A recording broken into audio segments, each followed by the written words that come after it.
Good afternoon. I'm Kacky Walton. Checking on the arts is made possible by contributing listeners and the Orpheum Theater.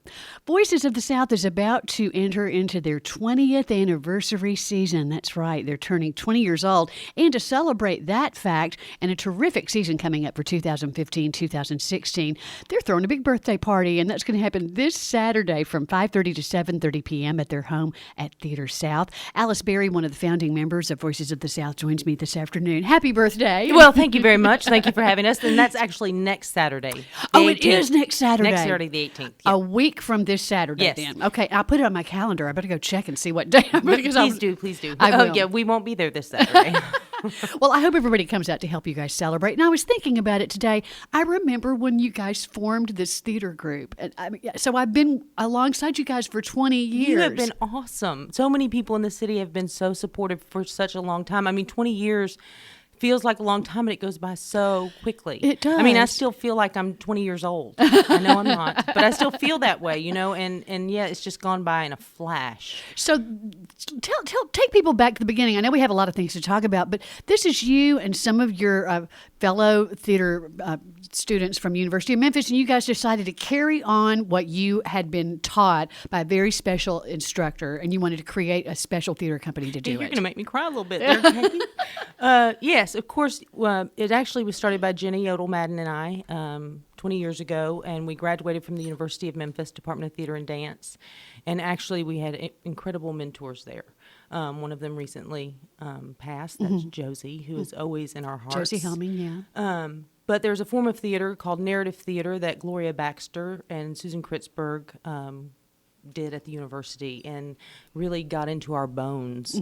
And so, everything we do is kind of homage to Gloria and homage to Susan, and also the particular kind of, not just the work, but the process of creation, which is what I love. I mean, I do love performing, but it's about the process of being in the room, creating something new out of really just words on a page, and doing the narrative form with that creative process that Gloria and Susan weave together so beautifully, which is image and music and word. And that's what we carried on. And then I think it's just Jenny and I for the first 5 years. And then all the other folks came in when we were working. It was really special because we'd all worked together in the university. A lot of us had done Refuge with Gloria at the university. And, you know, when Jenny and I first got together, she just came to me and she said, hey, she came to see a show that I had done with Gloria called Mississippi Stories, which were the Eudora Welty pieces. And she came up to me. She'd been working at Playhouse and out doing summer stock. And she came up and she said, hey, would you want to go to Scotland? I was no fool. I said, why, yes, I would love to do that. And she said, okay, well, we're going to put some stories together, just the two of us, and we're going to go, which was actually something that Gloria had said in her classes. You know, if you're smart actors, you will put together a show and you'll go to this Edinburgh festival and you'll work forever. Because she'd had a couple of students do that in the past. And so in that vein, that's what we did. We put some shows together. Voices of the South, actually, you know, on the application for Edinburgh, it said, what is the name of your company? We were like, we don't have a company. But we were doing Southern authors. We were Southern women. So we said, we're Voices of the South. That's perfect. Yes. And so we wrote it down and it kind of stuck. We first called Gloria. Gloria was in France when we were at the U of M in the dance studio. And I remember we went out in the hall and called her because we were looking for material. And she was like, oh, Alice and Jenny working together? I don't think that's going to work very well. You know, and we were like, well, we're going to make it work because we're going to this festival. And so she gave us a couple of titles. And then when we told her we were going to do one of the Mississippi Story pieces with just That's Why I Live at the PO with just two of us instead of five. Again, she was going, oh, I don't know that, you know, it takes 5 actors to do that show. We were like, well, we're going to make it work with 2 because that's what we got. And we worked with another U of M alum, Philip Baumgartner, came in as our third eye and helped us put that show together. We went to Scotland and performed, got great reviews. We got asked to tour a little bit, but we're not able to do it for family obligations. And then when we came back, schools and other people started saying, hey, would you come do that show with us at our school? And we were like, okay. And so we started raising money, and we were like, well, I guess we'll just go back to the festival, because we didn't know, we had no plans of becoming a company. So we went back, and then when we came back, Gloria had called a bunch of us together to work on a piece that was dear to her heart about the elk in Wyoming and the Marty and Olaf's story in Wyoming about the elk herd.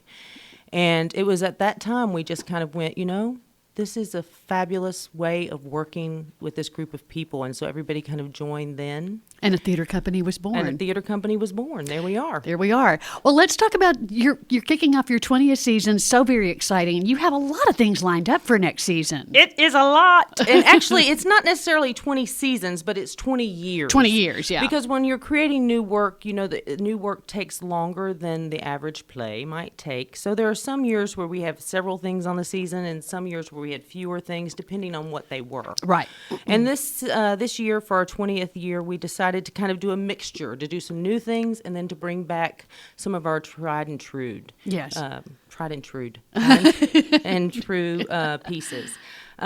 So you're bringing back Cicada by Jerry Dye, which you starred in. We are bringing back Cicada, which is awesome. It's actually a reading of Cicada. Many people saw it here. It was done here in Memphis twice, each time with a little bit of futzing here and there that Jerry did. And then when he took it to Chicago last year, he made a lot of new changes to it. Right. So actually what we'll be doing is the final version of the script.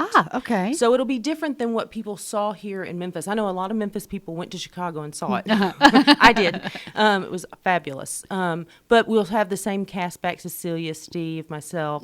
We're all going to be participating in it. That'll be There's great. actually another character in it that wasn't in it before. That's a little girl who's 10. So it's a different version than what the people saw here, but it's only one night, and it is a reading. And that's part of our 20th year celebration. Okay.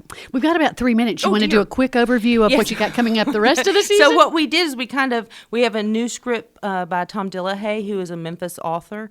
It's called Temple of the Dog. They're in rehearsals with that right now, with John Manis and Pamela Paletti and Stephen Huff directing. Ooh. And then we're also going to be doing Beginnings, which is from Our Beginnings. It's the short stories that we took to Edinburgh that Jenny and I did. That's one night only. And then also new on the season is Short Stories by Jerry Dye, kind of in the vein of Threads a few years ago, where Jerry is writing new pieces, and they're short stories that he's adapting so that we can perform them in the narrative form.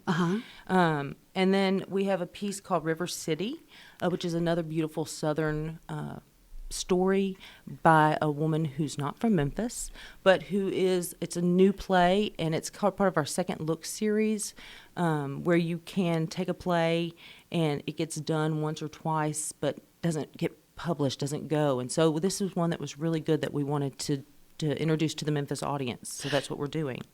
And then, of course, one of everyone's favorites that we do is The Ugly Duckling. Yes. That we've been doing since the summer of 2000. We'll be performing that, and Jerry will be in town for that. And then we have the Solo Performance Festival. We have a new show by Todd Berry, who's a company member. And we're also, in honor of our 20th year, bringing back Rebecca Fisher, who will be performing The Magnificence of the Disaster. I remember I interviewed her about that when you did it the first time, and it's just, yes. It's heartbreaking. It's funny. It's just incredibly moving. And it's an actual story about a family here in town. And lots of folks know that story. Yeah. And then, of course, we have the Smackdown in December. The karaoke Smackdown with Sister Myotis. And also the Memphis Children's Theater Festival at Rhodes College. So there's lots of stuff going on. But then it'll all be at the birthday party. You can do subscriptions for the whole season at voicesofthesouth.org. And also, you can call. There are no tickets. There's no charge for the birthday party. We just want people to come out and celebrate with us on Saturday the 18th at 5:30. But we would ask that people go to the website and RSVP so we know how many people are coming. Oh, that's good. Okay, well, I need to do that. Can I bring Walter? No, that's asking too much. No, Please. are you serious? Yes. In lieu of the dog park, we can come to your birthday party? Please, yes. Oh, my gosh. As long as he doesn't jump in the cake. He never does. Okay. He won't get near the food. Voices of the South turning 20. Please join them for a birthday celebration July the 18th at their home at Theater South, and that's in the bottom of First Congo. Yes, it is. On Cooper. 2000 South Cooper, I think is the address. That's it. And That's 1000 South 1000 Cooper. South Cooper. And that's from on Saturday, July 18th from 5:30 to 7:30. And then get season subscriptions to next year. It's going to be very special. And I wish we had more time, but we don't. But I want to thank the artistic advisor of Voices of the South and one of the founding members, Alice Berry, for being my guest this afternoon. Thanks so much. Thank you so much for having us.